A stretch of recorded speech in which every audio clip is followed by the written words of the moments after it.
San Francisco police जब दरवाजा तोड़कर अंदर घुसी तो दोपहर 1 बजे के जस्ट बाद उनको सुचीर की बॉडी उस अपार्टमेंट में मिली।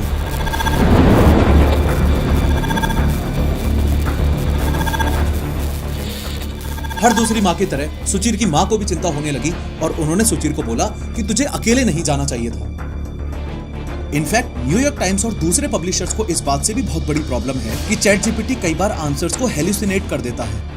इस थॉट के साथ सुचीर की माँ ने मंडे को भी यानी कि 25 नवंबर को भी पुलिस को नहीं बुलाया। 22 नवंबर को जब आखिरी बार सुचीर की माँ की बात सुचीर से हुई थी तो वो एकदम खुश था। तो अचानक कुछ ही घंटों में ऐसा कैसे हो सकता है कि वो बंदा अपनी जान ले ले। सुचीर की माँ दौड़ के गई और उनसे पूछा तो उन्होंने बताया, लेकिन हर बार की तरह शुरू से शुरू करते हैं। इंडियन अमेरिकन परिवार में पिता बालाजी रामामूर्ति और मां पूर्णिमा राव के घर जन्मा ये इंटेलिजेंट बच्चा सुचीर बालाजी जब 2 साल का हुआ तो पिता के हिसाब से मोर देन एवरेज था, लेकिन अपनी मां के हिसाब से ये बच्चा एक जीनियस था। 2 साल की उम्र में ये बच्चा कॉम्प्लेक्स सेंटेंसेस फॉर्म कर लेता था और 5 साल की उम्र तक आते आते हार्डली कोई मिस्टेक्स किया करता था। आगे इस वीडियो में 3D एनिमेशन की मदद से जब मैं आपको सुचीर के आखिरी दिन की पूरी टाइमलाइन बताऊंगा तो आप और ज्यादा रिलेट कर पाओगे।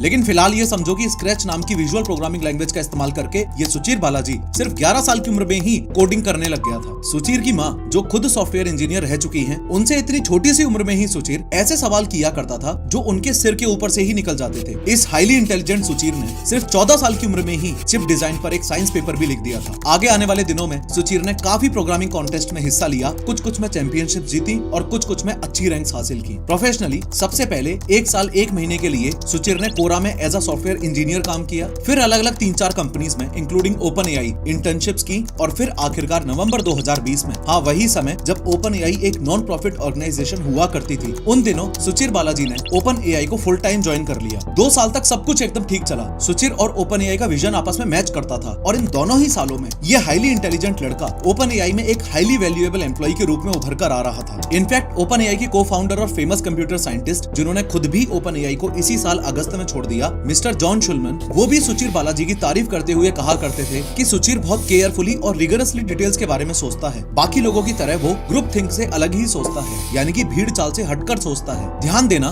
कि जॉन और सुचीर दोनों ने ही ओपन एआई को कुछ महीने पहले अगस्त 2024 में छोड़ दिया था। पर सुचीर के ज्वाइन करने के 2 साल बाद 30 नवंबर 2022 को ओपन एआई ने एक ऐसा कदम उठाया जिससे सुचीर खुश नहीं था। इस दिन ओपन एआई ने चैट जीपीटी लॉन्च किया और कंपनी एक नॉन प्रॉफिट ऑर्गेनाइजेशन से फॉर प्रॉफिट कंपनी बनने की दिशा में निकल पड़ी। ये वो समय था जब ओपन एआई के फॉर प्रॉफिट जाने के डिसीजन ने एआई कंपनीज के कॉपीराइट इंप्लीकेशंस को ध्यान में रखते हुए सुचीर बालाजी को एक चिंताजनक स्थिति में डाल दिया। इस वीडियो में आगे हम 3D एनिमेशन की मदद से स्टेप बाय स्टेप ये समझेंगे कि उस दिन 26 नवंबर को सुचीर के अपार्टमेंट में क्या क्या हुआ था। लेकिन उससे पहले ये समझो कि कॉपीराइट इन्फ्रिंजमेंट और डेटा स्क्रैपिंग का आर्टिफिशियल इंटेलिजेंस कंपनीज के साथ क्या लेना देना है और जितना आप अज्यूम करके बैठे हो उससे कहीं ज्यादा बड़ा मुद्दा ये क्यों है। देखो, जो चैट जीपीटी हम यूज करते हैं उसमें जीपीटी शब्द मेनली 3 शब्दों का शॉर्ट फॉर्म है, generative, pre trained, transformer. Generative का यहाँ पर मतलब है किसी भी चीज को क्रिएट करना, जैसे एक आर्टिस्ट पेंटिंग्स क्रिएट करता है, जैसे एक पोएट पोएम्स क्रिएट करता है, वैसे ही चैट जीपीटी वर्ड्स, सेंटेंसेस और कॉन्वर्सेशंस क्रिएट करता है। ट्रांसफॉर्मर को आप चैट जीपीटी के ब्रेन के रूप में समझो। ये वही सुपर स्मार्ट सिस्टम है जो एआई को ये फिगर आउट करने में हेल्प करता है कि जो क्वेश्चंस आप चैट जीपीटी से पूछ रहे हो उनका मीनिंग क्या है और उन सभी क्वेश्चंस के आंसर्स कैसे देने हैं। लेकिन आंसर्स देने के लिए चैट जीपीटी के पास डेटा भी तो होना चाहिए ना, यानी कि एक तरीके का ऐसा खजाना जहां से वो सारे के सारे आंसर निकाल कर आपको देता जाए। तो इस खजाने के लिए ही चैट जीपीटी को प्री ट्रेन किया जाता है, यानी कि उसे पहले से ट्रेन करके रेडी रखा जाता है। और यहीं पर सुचीर बालाजी को बहुत बड़ी दिक्कत थी कि ओपन एआई अपने चैट जीपीटी को प्री ट्रेन करने के लिए जिस डेटा का इस्तेमाल कर रहा है वो डेटा तो किसी और की अमानत है। यहाँ तक कि ओपन एआई के फॉर प्रॉफिट होने के बाद बालाजी अपनी माँ से हालचाल की बातचीत करते हुए फोन पर भी यही बोला करता था कि ओपन एआई गलत तरीके से इस रेस को जीतने की कोशिश कर रहा है और देखना एक दिन ओपन एआई बैंकरप्ट हो जाएगा। बालाजी तो फिर भी ओपन एआई के काम करने के अंदर के तरीकों के बारे में जानता था, पर नोट करने वाली बात यह है कि दुनिया में सिर्फ सुचीर थोड़ी है जिसको ओपन एआई के डेटा ट्रेनिंग करने वाले तरीकों से प्रॉब्लम है। जिनका डेटा चोरी हो रहा है वो खुद इन कंपनीज के खिलाफ भर भर के लॉ सूट्स फाइल कर रहे हैं। जैसे हाल ही में न्यूयॉर्क टाइम्स ने भी माइक्रोसॉफ्ट और ओपन एआई के खिलाफ केस किया था, क्योंकि ऐसा माना जाता है कि इन दोनों ही कंपनीज ने अपनी लार्ज लैंग्वेज मॉडल्स को ट्रेन करने के लिए बिना न्यूयॉर्क टाइम्स की परमिशन लिए उसके आर्टिकल्स का यूज किया था। इसी तरह बिना लाइसेंस के ANI का न्यूज कंटेंट यूज करने के लिए ANI ने भी OpenAI पर केस किया हुआ है। न्यूयॉर्क टाइम्स ने तो OpenAI के खिलाफ किए हुए लॉ सूट में अभी तक $1 मिलियन पहले ही गंवा दिए हैं, लेकिन कोई निष्कर्ष निकलकर नहीं आ रहा है। सवाल तो अब ये भी है कि न्यूयॉर्क टाइम्स को पता कैसे चला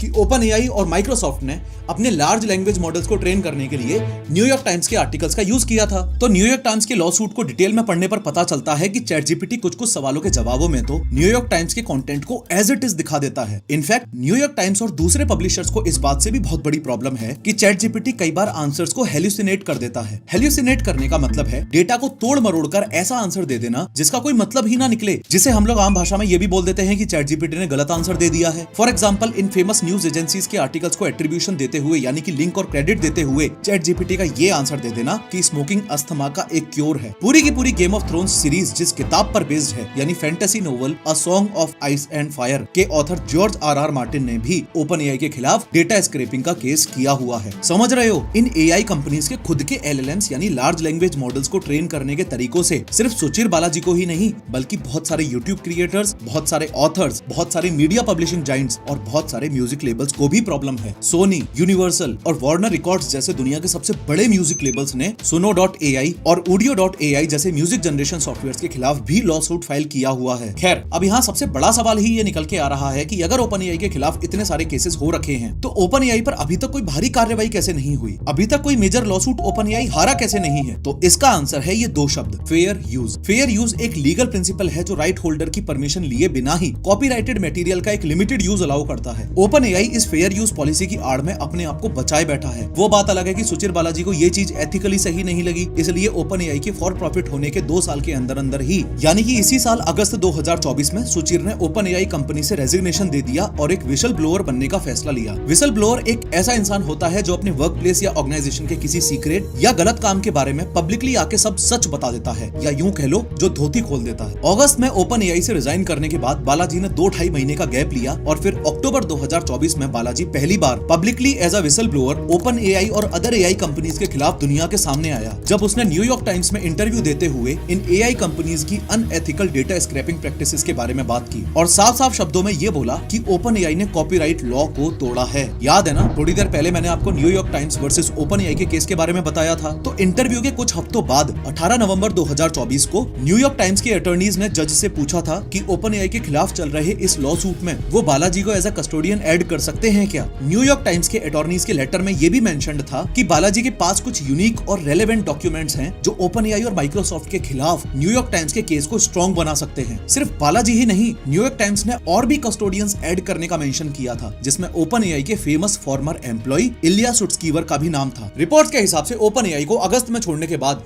बालाजी ने कोई भी और कंपनी ज्वाइन नहीं की थी। अपने पेरेंट्स से फ्यूचर का डिस्कशन करते वक्त बालाजी सिर्फ ये बोला करता था कि वो किसी पर्सनल प्रोजेक्ट पर काम कर रहा है, he is working on something cool, और बहुत जल्द मेडिकल AI के फील्ड में वो कुछ नॉन प्रॉफिट भी लॉन्च करने वाला था। बालाजी ने जब OpenAI कंपनी को छोड़ा तो वहां नौकरी करने के लिए बालाजी की मां ने उसे बिल्कुल भी फोर्स नहीं किया, क्योंकि इस कंपनी के फॉर प्रॉफिट जाने के बाद स्पेशली 2023 और 2024 में बालाजी का एंथुजियाज्म OpenAI को लेके एकदम फेड ऑफ होता जा रहा था। और फ्रेंड्स और फैमिली से बात करते वक्त वो कई बार CEO सैम ऑल्टमैन को भी क्रिटिसाइज किया करता था। सुचिर की मां को सुचिर के OpenAI कंपनी को छोड़ने का तो कोई दुख नहीं था, लेकिन जब सुचिर की मां को यह पता चला कि उसने इन AI कंपनीज के खिलाफ न्यूयॉर्क टाइम्स में जाके पब्लिकली इंटरव्यू दिया है तो वो उस पर काफी गुस्सा हुई। हर दूसरी माँ की तरह सुचिर की माँ को भी चिंता होने लगी और उन्होंने सुचिर को बोला कि तुझे अकेले नहीं जाना चाहिए था, जो लोग इस मामले में लाइक माइंडेड हैं उन सबके साथ मिलके इस गलत काम के खिलाफ आवाज उठानी चाहिए थी। अकेले गया भी तो एनोनिमस रहना चाहिए था, फोटो और नाम देने की क्या जरूरत थी।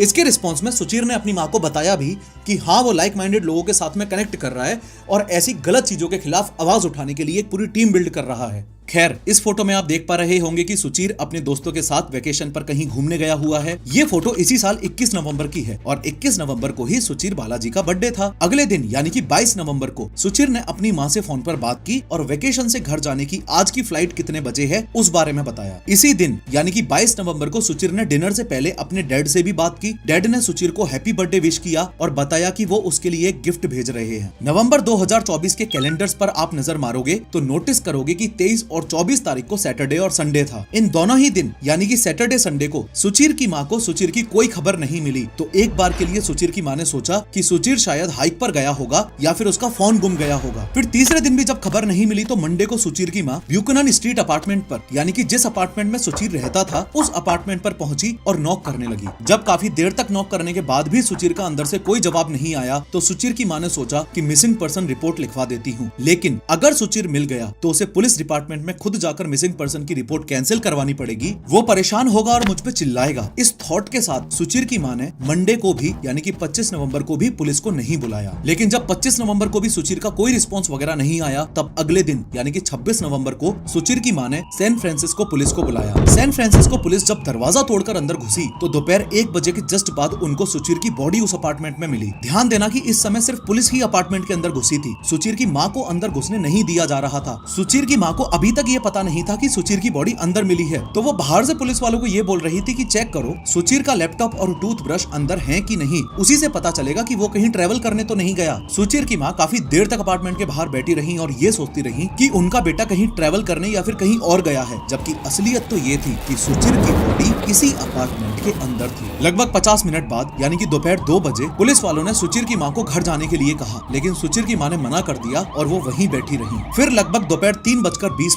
पर एक लंबी व्हाइट वैन जिसमें लाइट्स चालू थी वो अपार्टमेंट के सामने आकर रुकती है। सुचिर की माँ इंतजार कर रही थी कि इस वैन में से शायद कोई मेडिकल हेल्प या नर्स निकल कर आएगी, लेकिन वैन से बाहर आया तो क्या आया, एक स्ट्रेचर। सुचिर की माँ दौड़ के गई और उनसे पूछा तो उन्होंने बताया कि उस अपार्टमेंट में एक डेड बॉडी मिली है। इस खबर के मिलते ही इस बेचारी माँ पर क्या बीती होगी वो आप सब सोच सकते हो। 1 घंटे बाद इस अपार्टमेंट के ऑफिस के अंदर मेडिकल एग्जामिनर और पुलिस ने सुचिर की माँ से 1-on-1 बात करते हुए ये बताया कि सुचिर ने आत्महत्या की है, कोई भी फाउल प्ले का सबूत नहीं है और सीसीटीवी फुटेज के हिसाब से सुचिर घर में अकेला ही था। लेकिन सुचिर के माँ बाप इस बात से बिल्कुल एग्री नहीं करते और उनका ये मानना है कि सुचिर की हत्या हुई है। सुचिर एक विसल ब्लोअर था और मैक्सिमम केसेस में विसल ब्लोअर्स के साथ यही होता आया है, they die under mysterious circumstances. 22 नवंबर को जब आखिरी बार सुचिर की माँ की बात सुचिर से हुई थी तो वो एकदम खुश था, तो अचानक कुछ ही घंटों में ऐसा कैसे हो सकता है कि वो बंदा अपनी जान ले ले। कुछ ही घंटों शब्द का मैं इसलिए इस्तेमाल कर रहा हूँ क्योंकि इंटरव्यू में सुचिर की माँ ने जो बताया